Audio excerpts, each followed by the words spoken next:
Israel's political crisis very much dominating the headlines here and across the region. Broadcasters from Lebanon to Egypt to Jordan have carried rolling coverage of the unprecedented protests, strikes and political chaos here. Well, to talk more about how that situation is being viewed in both friendly and enemy countries, we're joined by independent analyst and commentator Nirvana Mahmoud. Great to have you with us, Nirvana. And tell us, when you look at the coverage in Egypt and Jordan, countries with which Israel does have relations, how is the crisis being talked about? Thank you, Laura. Listen, when Israel was born in 1948, it was perceived as an alien, invincible enemy. Now Israel is viewed as not alien and not invincible.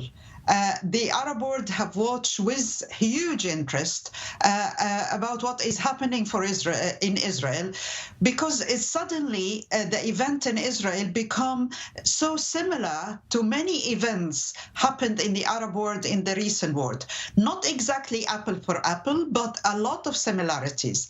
Let me give you an example. In November 2012, the Egyptian President Morsi of the Muslim Brotherhood changed the constitution to give him more power.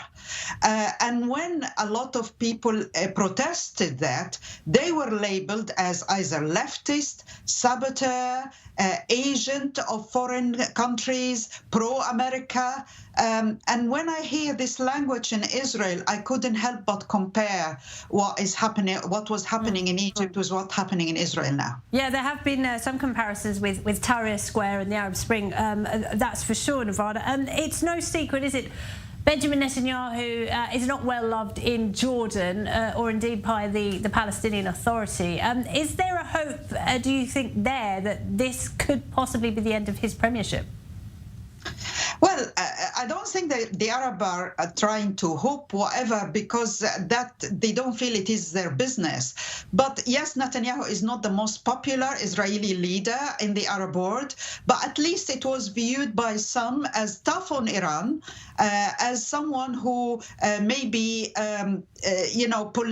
politically expert, who is willing to unite Israel under one cause and willing to proceed with peace with the Arab world. The Abraham Accord was signed during Netanyahu premiership.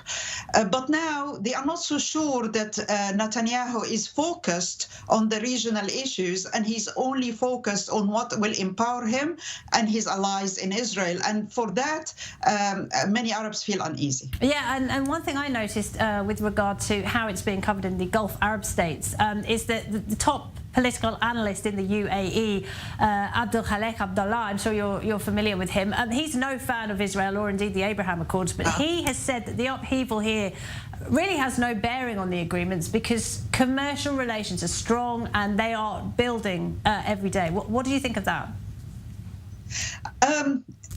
Technically, he's right. It's not about the agreement. Is not about obviously what is unfolding in Israel, and it's about the economic and technological relationship.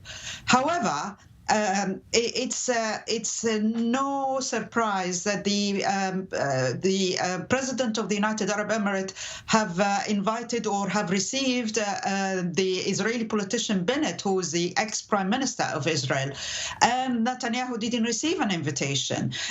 There are many peace partners who worried about what is happening. Even the United Arab Emirates, which perceived to have a warm peace with Israel, there was some unkind comments, if I'm trying to say, against the United Arab Emirates. There was a minister who said she will not visit the United Arab Emirates again. All sort of stuff which make people feel uneasy. And let me cite a piece by an Arab commentator, Lebanese, who is pro-peace, Nadim. He wrote a piece who's saying, we stand against our radical, what you Israelis are doing about yours. And I believe that's the sentiment prevailing in the Arab countries who wanted or signed peace with Israel. All right, and what about Syria and Lebanon then? Countries, of course, which do not have ties with Israel. There has been some reports of perhaps wishful thinking, people saying that perhaps, this is Israel on the verge of collapse. Israel, of course, about to celebrate 75 years since the country's founding. Do you think there's an element of that as well? Well, to be frank, the wishful thinking about this is the end of Israel has existed since the birth of Israel. So I am not going to, give that or dignify that with a comment. But I believe there is a sense of amusement, especially among the pro-Iran groups in Syria, in Lebanon, who seeing now a formation of a national guard in Israel. And let's face it, they might compare what is the difference between the Israeli new national guard and with Iran Basij. And we saw what the Iranian Basij did to their own protesters in Iran. And obviously, from people who see Israel as enemy, they found that laughable and, in fact, surreal. All right, Nirvana, great to have your analysis as always. Thank you very much indeed. Nirvana Mahmoud there. Thank you.